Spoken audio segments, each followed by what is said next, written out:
Hello dear students, welcome back to our new section. Today we are seeing chapter number 3, current, electricity and its part 2 for this chapter. आता current electricity समजण्याच्या आधी आपल्याला electricity हे समजावं लागणार आहे. Electricity काय आहे? The physical phenomenon between charge particles, positive charge and negative charge particles called electricity. त्यांच्यामध्ये पॉझिटिव्ह चार्ज आणि निगेटिव्ह चार्ज म्हणजे जेव्हा ते चार्ज होतात तेव्हा ते त्यांचा जो फिजिकल फिनॉमिना आहे त्या दोघांमधला पॉझिटिव्ह आणि निगेटिव्ह चार्ज मधला त्यालाच आपण काय म्हणणार आहे? इलेक्ट्रिसिटी म्हणणार आहे. आता इथे इलेक्ट्रिसिटी ही दोन टाइप्स मध्ये आहे, static electricity and current electricity. आता स्टॅटिक इलेक्ट्रिसिटी काय आहे ते बघूया. When electric charge remains rest on insulators, then it is called static electricity. आता स्टॅटिक इलेक्ट्रिसिटी म्हणजे काय? जेव्हा ते जे चार्ज आहे ते रेस्ट पोझिशन मध्ये आहे, ते मूव्ह करत नाहीये, ते तिथेच आहे, स्टॅटिक आहे, त्यालाच आपण काय म्हणणार आहे? Static electricity. आता इथे एक्झाम्पल आपण घेऊया. जेव्हा तुम्ही वर्गांमध्ये स्केल सोबत खेळतात, केसांवरती अशी रब करतात, रब केल्यानंतर कागदाचे छोटे छोटे तुकडे उचलण्याचा प्रयत्न करता आणि ते जे छोटे छोटे पीस असतात ते काय होतात? त्या स्केलकडे अट्रॅक्ट होतात, बरोबर की नाही? म्हणजे ती जी स्केल्ड आहे ती चार्ज पार्टिकल्स त्याच्यावरती येतात आणि ते मूव्ह करताय का नाही ते त्या स्केलवरतीच आहे, म्हणून त्याला आपण काय म्हणणार आहे? स्टॅटिक इलेक्ट्रिसिटी म्हणणार आहोत. लक्षात आलं? आता करंट इलेक्ट्रिसिटी म्हणजे काय? When electric charges flow through the conductor then it is called current electricity. जेव्हा ते जे चार्ज पार्टिकल असतात ते मूव्ह करतात, फ्लो करतात, तेव्हा त्याला आपण काय म्हणणार आहे? करंट इलेक्ट्रिसिटी म्हणणार आहोत. आता इथे एक छोटंसं एक्झाम्पल मी तुम्हाला देते की तुमच्या घरामध्ये वॉल क्लॉक असतात, घड्याळ असतं की नाही, भिंतीला लावायचा. आता त्याच्यावरती जर समजा सेल संपला तर काय होतं? घड्याळ बंद पडतं, बरोबर की नाही? वॉच जी आहे ती बंद पडणार आहे. पण जेव्हा आपण सेल लावतो, सेल लावल्यानंतर तिथे चार्ज फ्लो करायला सुरुवात होतात आणि त्याच्यामुळे तुमचा सेल जे आहे वर्क करायला सुरुवात करणार आहे आणि त्याच्यामुळेच तुमचं जे वॉल क्लॉक आहे, घड्याळ जे आहे ते मूव्ह करताना तुम्हाला दिसतं. म्हणजे इथे काहीतरी चार्ज पार्टिकल्स जे असतात ते मूव्ह करताय, बरोबर की नाही? फ्लो करताय एका एंड मधून दुसऱ्या एंड पर्यंत, म्हणून त्याला आपण काय म्हणणार आहे? करंट इलेक्ट्रिसिटी असे म्हणणार आहे. लक्षात आलं? आता करंट इलेक्ट्रिसिटी मध्ये बघा काय बघायचंय आपल्याला. And electric current is the flow of electrons through a conductor. Electric current काय आहे? Flow of electrons through a conductor. याच्या आधी ती जी स्लाइड होते, जे व्हिडिओ होता, त्याच्यामध्ये मी तुम्हाला फ्लो ऑफ इलेक्ट्रॉन्स सविस्तर दाखवलेला आहे, बरोबर की नाही? आता इलेक्ट्रिक करंट म्हणजेच काय आहे? Flow of electrons through a conductor. आता इथे एक्झाम्पल दिलेलं आहे डायग्राम मध्ये तुम्हाला. हे सर्किट ऑन दिसतंय. ऑन दिसल्यावर इथे जे इलेक्ट्रॉन्स आहे ते ह्या डायरेक्शन मध्ये मूव्ह करताना तुम्हाला दिसतात. पण जेव्हा हे स्विच आपण वरती उचलतोय, थोड्या वेळाने ते वरती होईल, बरोबर? तेव्हा ते जे इलेक्ट्रॉन्स आहे ते बघा तिथल्या तिथेच मूव्ह करतात. लक्षात आलं? म्हणजे ते कनेक्ट झाल्यानंतरच मोशन मध्ये येत आहेत, फ्लो करताय, इलेक्ट्रॉन्स फ्लो करताय. Quantitatively, current I is defined as the charge passing through a conductor in unit time. आता इथे करंट काय असणार आहे? Current is defined as the charge passing through a conductor in unit time. हा जो negative charge आहे तो move करतोय, पास करतोय, म्हणजे वन एंड कडून दुसऱ्या एंड कडे काय करतोय? तो मूव्ह करतोय एका स्पेसिफिक टाइम मध्ये. समजा 1 सेकंड आहे, 1 मिनिट आहे, त्याच्यामध्ये एका एंड मधून दुसऱ्या एंड पर्यंत ते चार्ज फ्लो करतोय, त्यालाच आपण काय म्हणणार आहे? करंट म्हणणार आहोत. If charge Q is flowing through cross section of conductor in time t, then current I equals to Q upon T. जर समजा तो जो चार्ज फ्लो करतोय क्रॉस सेक्शन मध्ये, म्हणजे एका पॉइंट मधून दुसऱ्या पॉइंट पर्यंत, त्याला आपण काय घेऊया? Q घेऊया. तो चार्ज कशाने रिप्रेझेंट करणार आहे आपण? Q ने रिप्रेझेंट करणार आहे आणि टाइम किती घेतोय आपण T घेतोय. मग त्या कंडक्टर मध्ये हा जो कंडक्टर तुम्हाला इथे दिलेला आहे याच्यामध्ये करंट किती फ्लो करतोय कसा रिप्रेझेंट करणार आहे आपण I equals to Q upon T. लक्षात आलं Q अपॉन T हा काय झाला आपला करंट कशामध्ये हा जो कंडक्टर आपण घेतलाय त्याच्यामध्ये. लक्षात आलं. आता the unit of charge in SI unit in column C current is express in ampere. आता चार्जची जी SI युनिट आहे ती आपण कशाने रिप्रेझेंट करणार आहोत काय म्हणणार आहे आपण कोलम म्हणणार आहे कोलम आणि एक्सप्रेस कशाने करणार आहे C ने एक्सप्रेस करणार आहोत. आता करंट जे आहे इज एक्सप्रेस्ड इन एम्पियर. आता करंट मोजण्यासाठी आपण एम्पियरचा वापर करतो. आपण करंट जेव्हा म्हणतो तेव्हा आपण 1 एम्पियर 2 एम्पियर असेच म्हणणार. The charge of 1 electron is 1.6 into 10 raised to minus 19 coulomb. C म्हणजे काय कोलम म्हणजे एका चार्जचा व्हॅल्यू किती आहे 1.6 into 10 raised to minus C. Ampere. आता 1 एम्पियर म्हणजे काय 1 ampere current is said to be flow in a conductor if 1 coulomb charge flows through it every second. आता एका कंडक्टर मध्ये हा जो आपण कंडक्टर घेतला होता ह्या कंडक्टर मध्ये ते जे इलेक्ट्रॉन्स फ्लो करता आहे 1 कोलम चार्ज म्हणजे 1.6 into 10 raised to minus 19 kolam हे प्रत्येक सेकंदाला फ्लो करत असेल त्याला आपण काय म्हणणार आहे एम्पियर म्हणणार आहोत. लक्षात आलं. 1 ampere equals to 1 coulomb upon 1 second. लक्षात आलंय का. एम्पियर काय आहे जेव्हा 1 कोलम चार्ज प्रत्येक सेकंदाला त्या कंडक्टर मधून फ्लो करणार तेव्हा त्याला आपण काय म्हणणार आहोत 1 एम्पियर. हे काय झालं आपण करंट एक्सप्रेस करण्याची पद्धत आहे. Now resistance and ohm's law we have to understand. First, let's understand resistance. Resistance is measure of opposition to current flow in an electrical circuit. आता रेझिस्टन्स काय आहे हे इथे खाली जे तुम्हाला इथे डायग्राम मध्ये दिसत आहे काय आहे रेझिस्टन्स आहे ज्याचा वापर आपण इलेक्ट्रिक सर्किट्स मध्ये करतो. आता ह्यांचा वापर आपण कशासाठी करतो ते आपल्याला बघायचंय. आता ऑपोजिशन टू करंट. आता ऑपोजिशन टू करंट फ्लो काय आहे बघा. आता समजा आपल्या घरांमध्ये खूप हेवी फ्लो झाला करंटचा तर काय होणार आहे या पद्धतीने शॉर्ट सर्किट होऊ शकता फ्यूज उडू शकता आपल्या इलेक्ट्रॉनिक वस्तू ज्या असतात त्या खराब होऊ शकता. कंटिन्युअसली हेवी करंट आपल्या सर्किट मध्ये फ्लो करत राहिले तर ह्या पद्धतीने आपल्या घरांमध्ये काय होऊ शकतं शॉर्ट सर्किट नाही तर आपल्या घरांचे जे इलेक्ट्रॉनिक वस्तू आहे त्यांनाही इजा पोचू शकते. मग तिथे काय करतो आपण रेझिस्टन्सचा वापर करणार. लक्षात आलं रेझिस्टन्स काय आहे तो जो फ्लो ऑफ करंट आहे तो स्टॉप करण्यासाठी हेल्प करणार. Voltage the electrical force that would drive an electric current between those points. आता पॉइंट्स असणारच आहे दोन. जेव्हा पण आपण इलेक्ट्रिक फ्लो म्हणतोय तो एक स्टार्टिंग पॉइंट आणि एक फिनिशिंग पॉइंट असणार आहे.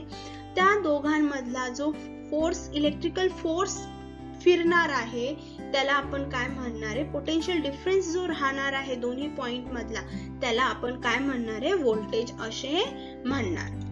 करंट काय आहे current I is defined as the charge passing through a conductor in unit time. Current आपल्याला माहिती आहे की जो चार्ज जो आहे तो पास करतोय कुठून कंडक्टर मधून की युनिट टाइम मध्ये काय करतोय तो चार्ज पास करतोय त्यालाच आपण काय म्हणणार आहे करंट असे म्हणणार आहोत. लक्षात आलं. आता ओम्स लॉ काय आहे ते आपल्याला बघायचंय. Ohm's law the relationship between the current flowing through a wire and the potential difference across its ends V can be obtained from the law. that was given by the German scientist George Siemens Ohms. आता George Siemens Ohm's हे जे scientist होते त्यांनी current flowing through a wire म्हणजे conductor आणि potential difference मध्ये एक relation find केला की हे दोघं एकमेकांशी कशा पद्धतीने रिलेटेड आहे ते कोणी शोधलं होतं? जॉर्ज सिमेन्स ओम्सने शोधलं होतं. आता सपोज इथे कंडक्टर आपण घेतलाय ए आणि बी, हा जो आहे हा काय आहे? कंडक्टर आहे. आता ह्या कंडक्टर मध्ये आय काय आहे? करंट फ्लोईंग करतोय आणि व्ही काय आहे? पोटेन्शियल डिफरन्स आहे पॉइंट ए आणि पॉइंट बी मधला. If the physical state of a conductor remains constant, the current flowing through it is directly proportional to potential difference V between its two ends. जर समजा तिची physical state आहे कंडक्टरची ती constant आहे, ती चेंज होत नाहीये, तेव्हा हा जो करंट I आहे तो डायरेक्टली प्रोपोर्शनल असणारे पोटेन्शियल डिफरन्स. आता डायरेक्टली प्रोपोर्शनल म्हणजे काय? इथे एक्झाम्पल देते की जेव्हा करंट इन्क्रीज होणार तेव्हा पोटेन्शियल डिफरन्स पण इन्क्रीज होणार. समजलं? जेव्हा करंट कमी होणार व्होल्टेज पण कमी होणार. म्हणजे दोन्ही, एक कमी झालं तर दुसरं कमी होणार, एक वाढलं तर दुसरं पण वाढणार. ह्यालाच म्हणतात directly proportional to each other. हे एकमेकांशी काय असणार आहे? प्रोपोर्शनल असणार आहे, ते सुद्धा डायरेक्टली. आताच आपण काय बघितलं? Current is directly proportional to voltage. आता हा जो प्रोपोर्शनॅलिटीचा सिम्बॉल आहे तो आपल्याला काढायचा आहे. मग त्याच्या जागेवर आपण काय करणार आहे? एक कॉन्स्टंट ऍड करू आणि तो कॉन्स्टंट कोणता आहे? K. K is the constant of proportionality. ह्या कॉन्स्टंट ऑफ प्रोपोर्शनॅलिटीची व्हॅल्यू चेंज होणार नाही. मग आता आपण हा जो कॉन्स्टंट आहे तो काय करणार आहे? ह्या साइडला लेफ्ट हँड साइडला आणणार आहोत. लेफ्ट हँड साइडला आणल्यानंतर काय होणार बघा? I into 1/k equals to V. लक्षात आलं? आता 1/k जो आहे तो आपण आर नी पण लिहू शकतो, आर नी पण रिप्रेझेंट करू शकतो. मग त्याची व्हॅल्यू काय आहे? त्याला आपण काय म्हणणार? आर ला रेझिस्टन्स ऑफ द कंडक्टर, की त्याच्या कंडक्टरचा रेझिस्टन्स किती आहे ते काय आहे? आर आहे आणि तो आपण रिप्रेझेंट करणार आहोत या इक्वेशन मध्ये. आता I into R equals to V. Hence, V equals to IR or R upon equals to V upon I. नाहीतर I equals to V upon R. आता हे जे फॉर्म्युलाज आहे हे काय आहे? Ohm's law. हा एक फॉर्म्युला, हा एक फॉर्म्युला आणि हा एक फॉर्म्युला, म्हणजे almost 3 formulas we have used. आणि हे तिन्ही फॉर्म्युलेजला आपण काय म्हणणार आहोत? ओम्स लॉ म्हणणार आहोत. ओम्स लॉ काय सांगते? ओम्स लॉ मध्ये कोणते कोणते ज्या गोष्टी आहेत त्या एकमेकांशी रिलेटेड आहे? V equals to IR म्हणजे voltage, current and resistance. When we are talking about them, we are talking about the Ohm's law.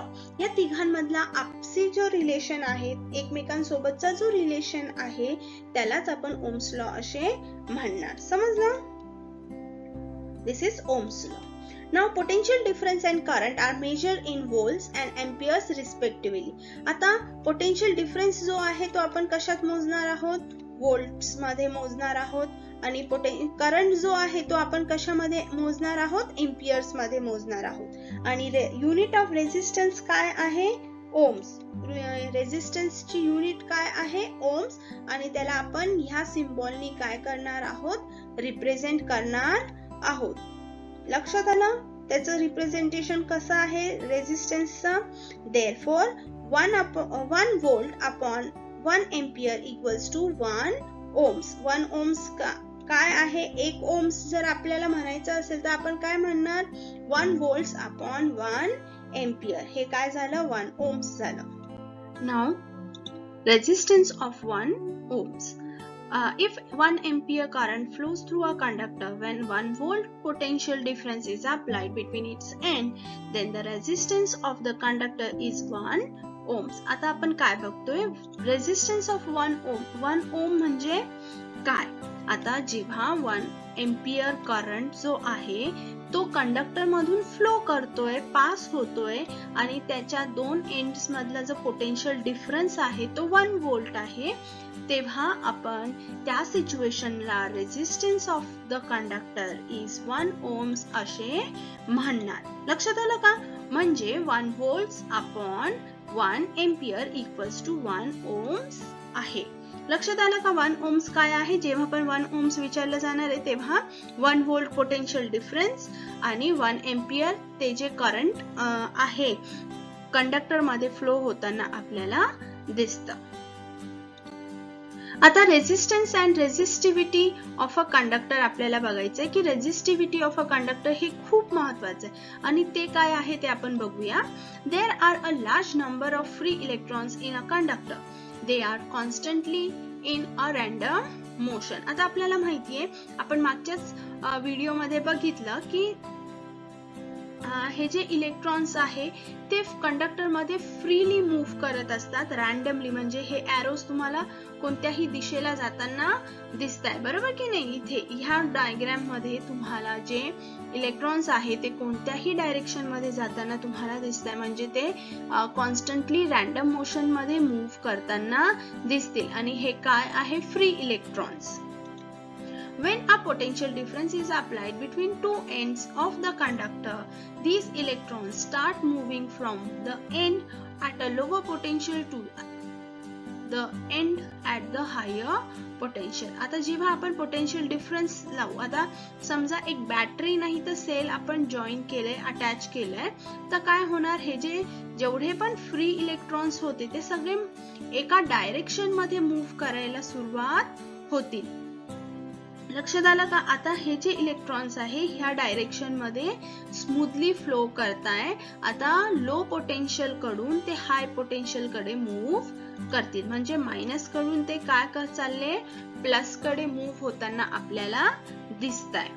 This directional motion of the electron cause the flow of current. Moving electrons strike the atom and ions which lies along their path. आता हे जे electrons आहे move करताना ह्या conductor मधून, तेव्हा ते जे ऍटम्स त्या कंडक्टर मध्ये असतील, ते जे आयन्स त्याच्यामध्ये असतील, त्यांना पण ते काय होणार आहे? स्ट्राइक होणार आहे, त्यांची टक्कर एकमेकांशी होणार आहे.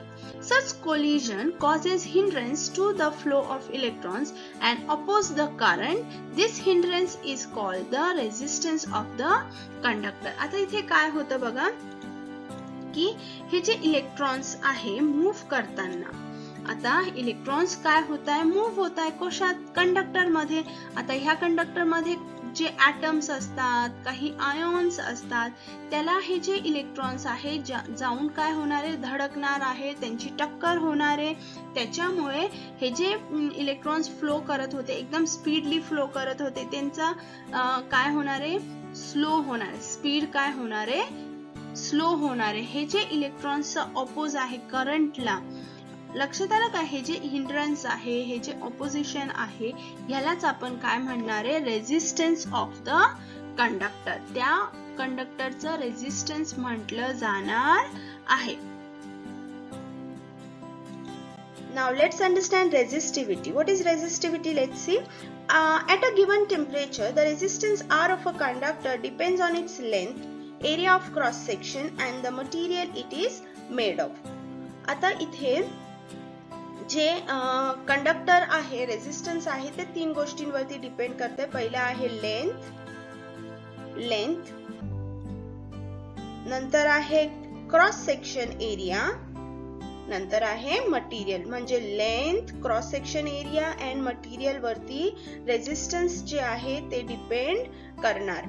आता आपण एकदम सिंपल टर्म्स मध्ये बघूया. माझ्याकडे दोन कंडक्टर आहे, एकाची लेंथ कमी आहे, एकाची लेंथ काय आहे?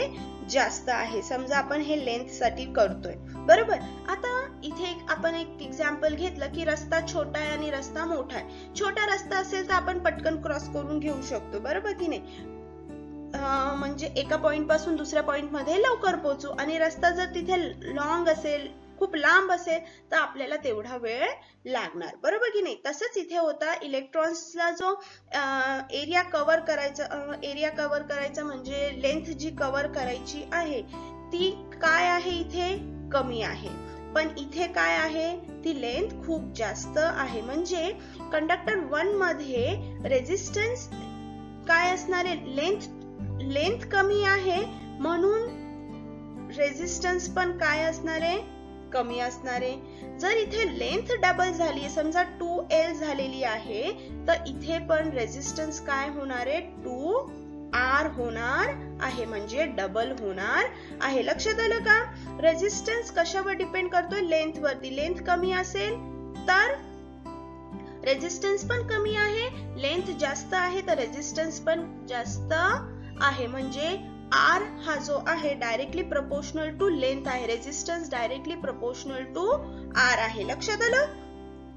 आता आपल्याकडे परत 2 कंडक्टर आपण घेतलेले, पण ह्यांचा जो क्रॉस सेक्शन एरिया आहे, म्हणजे हा जो एरिया आहे तो कमी जास्त आहे. म्हणजे आता इथे हा क्रॉस सेक्शन एरिया एवढाच आहे, आणि इथे हा एरिया जास्त झालेला आहे. इथे लेंथ दोघांची सेम आहे, फक्त फरक काय आहे, एरिया मध्ये फरक आहे, एरिया कमी जास्त आहे. आता एरिया कमी जास्त आहे तर इलेक्ट्रॉन्सला मूव्ह करण्यासाठी इथे एरिया काय असणार आहे, कमी आहे, इथे मूव्ह करण्यासाठी जास्त आहे. मग इलेक्ट्रॉन्सचा जो फ्लो आहे तो रेझिस्टन्सच्या एरियावरती पण डिपेंड करणार. आता एरिया कमी असेल तर रेझिस्टन्स काय असणार आहे, जास्त असणार आहे. लक्षात आलं का. म्हणजे R जो आहे तो 1/A आहे, इक्वल टू 1/A आहे. लक्षात घ्या, कारण एरिया जर कमी असेल तर रेझिस्टन्स जास्त असणार आहे. लक्षात आले होतंय ना. इथे रेझिस्टन्स कमी असणार आहे, का बरं, कारण इथे एरिया जो आहे तो जास्त आहे. समजतंय का. आता जिथे हा जो पहिला कंडक्टर आपण घेतलाय, कंडक्टर नंबर 1, ज्याचा क्रॉस सेक्शन एरिया कमी आहे, तिथे हिंड्रन्स काय असणार आहे, खूप जास्त असणार आहे. लक्षात आलं का. तिथे आपण एका रूम मध्ये, समजा एका रूम मध्ये आपण 10 लोक ठेवले, तर 10 लोकांमध्ये काय होणार आहे, एकमेकांची टक्कर जास्त प्रमाणामध्ये होऊ शकते, बरोबर की नाही. पण जर समजा त्या रूमला आपण डबल करून टाकलं आणि रूम मध्ये जे लोक होते ते 10च आहे, काय लोक 10च आहे. मग आता इथे जेव्हा आपण एरिया डबल करतोय तेव्हा लोकांची टक्कर जास्त होणार आहे का, नाही. लक्षात आलं का. म्हणून जेव्हा एरिया जास्त असेल तेव्हा रेझिस्टन्स कमी असेल, जेव्हा एरिया कमी आहे तेव्हा रेझिस्टन्स जास्त असणार आहे, हिंड्रन्स जास्त असणार आहे. हे फक्त तुम्हाला मी एक्झाम्पल म्हणून सांगते की जे हिंड्रन्स आहे ते कशा पद्धतीने एरियावरती डिपेंड करतंय. आता जर समजा आपण मटेरियल वेगळे घेतले, एक कॉपरचं आहे आणि एक आयर्नचं मटेरियल जर आपण घेतलं, दोघांमध्ये फरक आहे.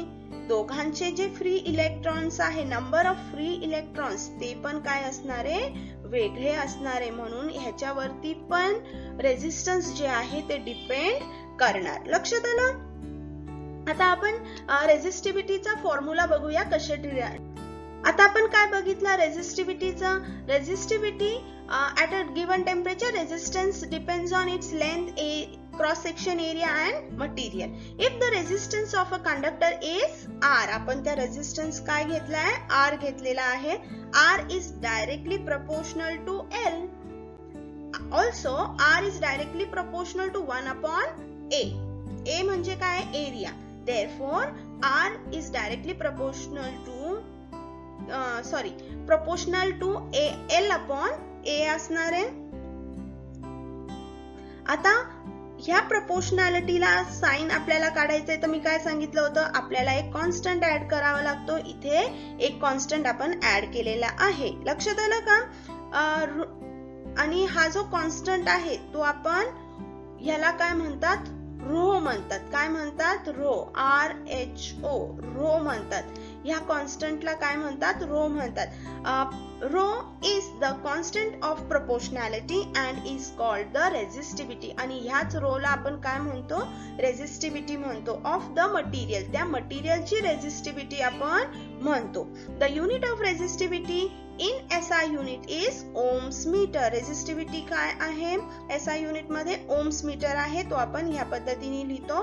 Resistivity is a specific property of a material and different material have different resistivity. आता ही जी रेझिस्टिव्हिटी आहे हे स्पेसिफिक प्रॉपर्टी आहे मटेरियल्सची. मग ते आयर्नचं आहे का, कॉपरचं आहे का, मग ॲल्युमिनियमचं आहे का, नंतर निकल, कोबाल्टचं, अशा पद्धतीचे जे मटेरियल्स आहे त्यांची एक स्पेसिफिक प्रॉपर्टी आहे रेझिस्टिव्हिटी.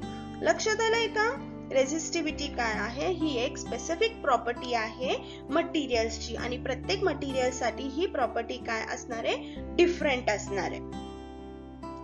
आता इथे आपण काय समजलंय की रेझिस्टिव्हिटी जी आहे ती कशावर काय आहे, ती रेझिस्टन्स वर पण डिपेंड करेल, एरियावरती पण डिपेंड करेल आणि लेंथ वरती पण डिपेंड करेल त्या मटेरियलसाठी.